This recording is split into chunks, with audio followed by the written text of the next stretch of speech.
Hello guys, welcome back ulit sa ating videos sa Nickel Batronics. So sa video na to guys ay pausapan naman natin yung ginawa namin custom board. So bago to na version, yung mga nagsisilabasan na mga custom board din sa Piso Wi-Fi community natin. Ito guys yung bago namin sa LX Projects and Circuits. So ngayon lang kami nagpag-update kasi busy sa trabaho. Yun. So ito na yung bago namin guys, no. So ano nga ba yung meron sa bago naming custom board?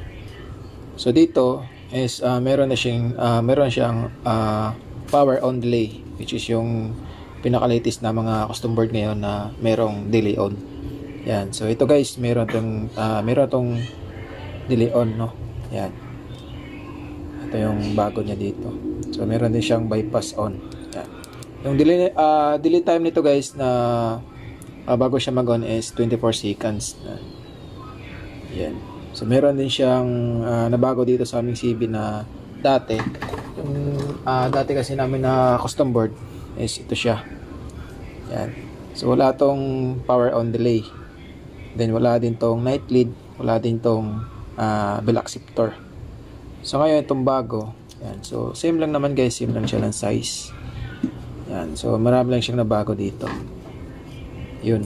So ito yung last update namin ng aming CB.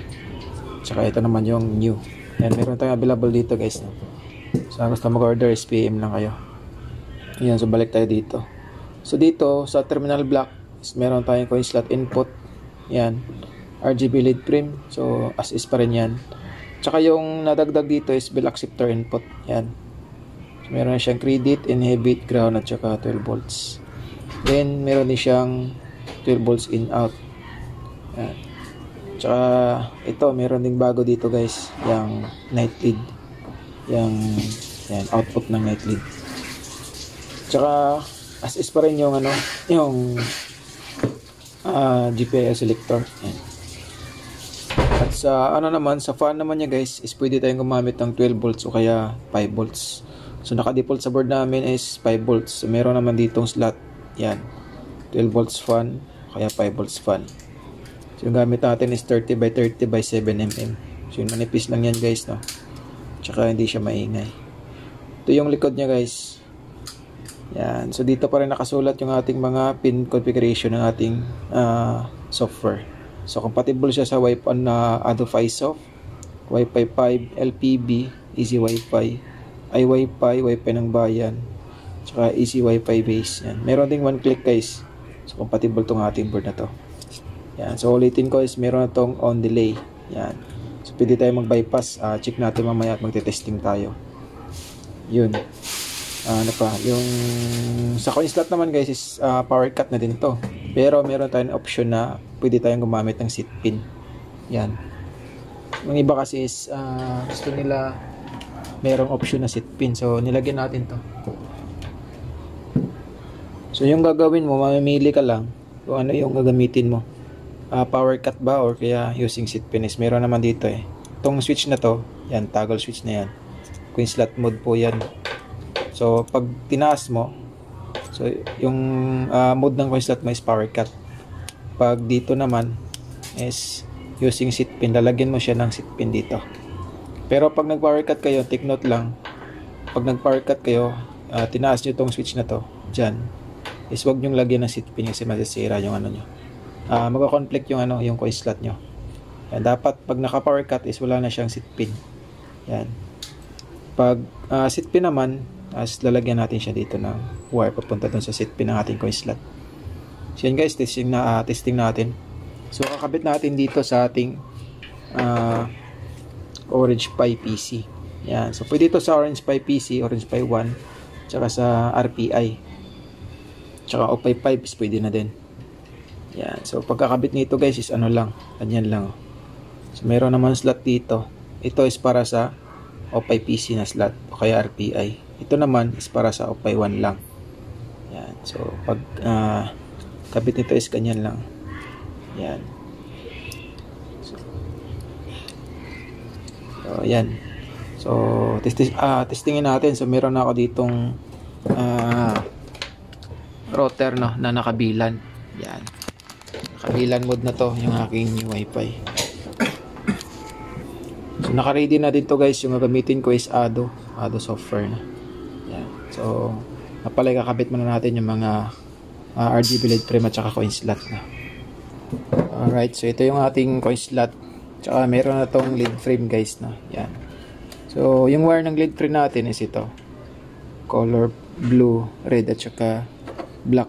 So naka-label naman dito sa board natin is yan, RGB LED frame. Meron na yung mga pangalan ng color ng wire. Yan, red, blue at saka black. So para di kayo malito. Pag 2 wires naman yung gagamitin yung LED frame guys is dito na lang ikabit sa Kung gusto nyo standby lang siya, dito nyo ikabit sa red at saka black. Pag gusto nyo naman mag-ilaw siya pag nag-insert coin, dito nyo ikabit sa black at saka sa blue. Yan, yung positive niya sa blue niya.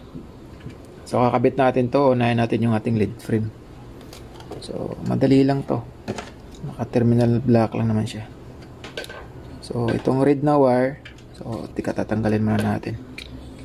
Yan, para di tayo mahirapan na.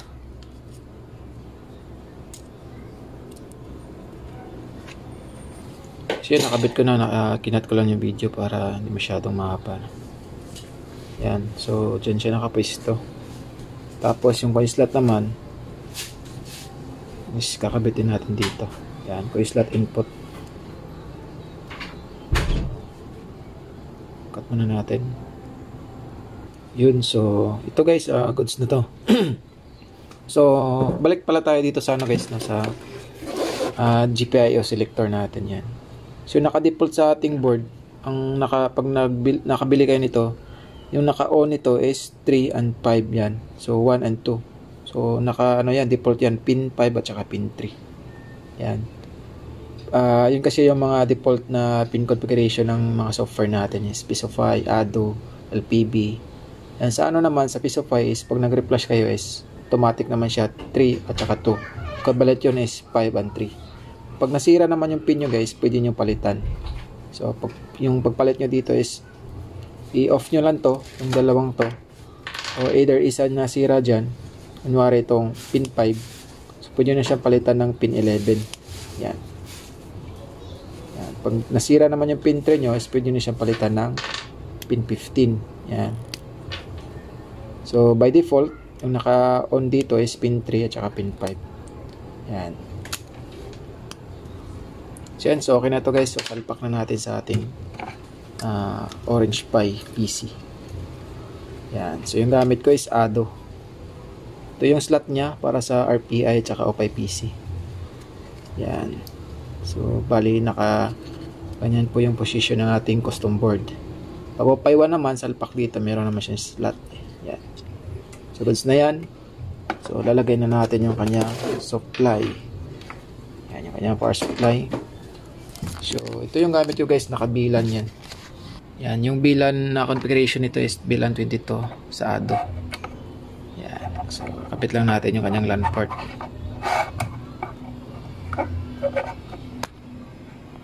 Yun. So next up natin is ang ating power supply. Yan, so madali lang naman to guys. Yung bilan natin is nakaano na.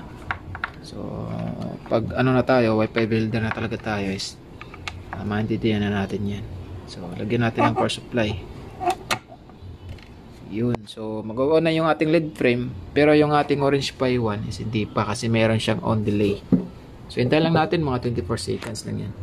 So pag nag-on na siya, iikot na yung ating fan, saka mag-power on na yung ating Orange Pi 1, Orange Pi PC pala. Yan. So automatically guys, pag nag-power, ayun. So umikot na siya. So naka-on na yung ating Orange Pi PC. So booting process na siya, nagbi-blink na yung ating yung ating LED frame, no. Yan. So hintayin lang natin siya mag-boot, tapos mag-insert coin tayo. So right, yun guys, naka-boot up na yung ating system, no. So bumalik na siya sa running LED. Yan. Paano kasi pag during boot process is nagbe-blink siya, tapos pag nag-insert coin tayo, yung function ng ating blink LED frame is nagbe-blink siya. Yan. So kukonek tayo guys.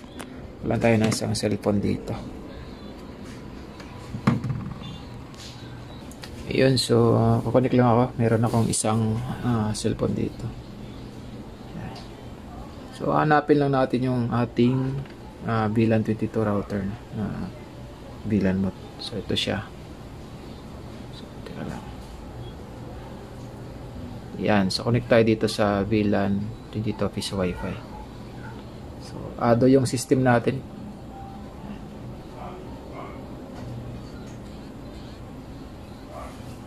So sign in tayo.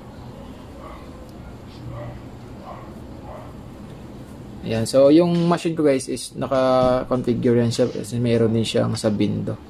So baka magtaka kayo, pag-insert coin natin is pili tayo ng ng window.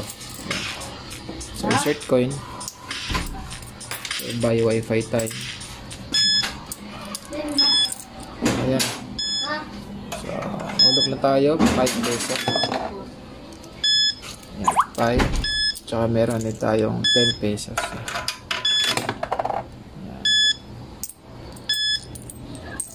So, 5 at saka dalawang 5 peso, luma at saka bago. Yun. So, meron tayong 1 peso para try din natin. So, ayan.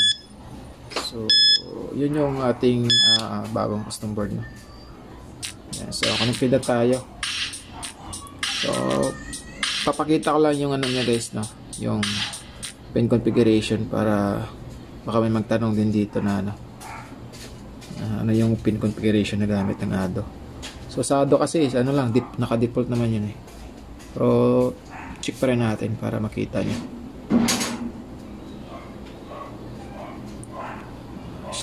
/admin.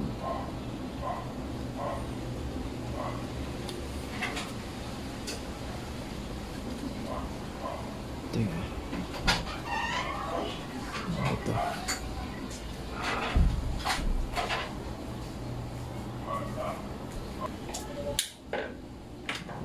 So, inon tayo sa ating admin.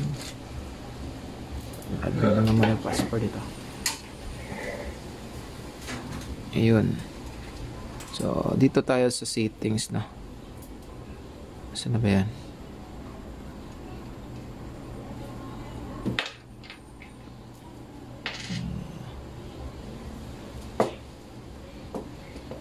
Hardware settings.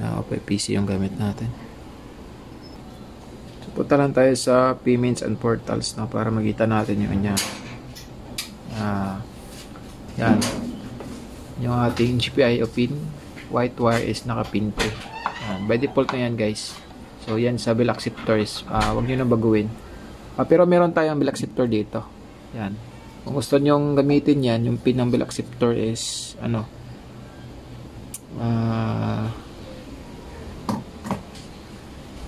simple lang pala sila guys. So wag nyo lang lagyan dito pag Ado yung gamit nyo. So wag nyo lang galawin yung GPIO pin ng bill acceptor kasi nakaparallel yun sa pin 3. Pero mayroon pa siyang circuit na dinaanan.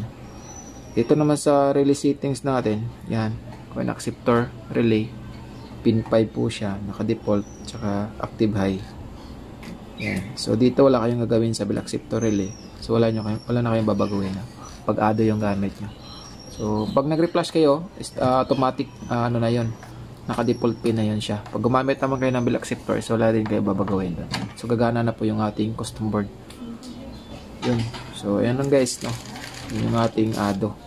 So next up natin is yung kanyang sa window naman sa Ado. So meron din kami custom board na ginawa, no. So ito. So using Arduino at saka ESP82.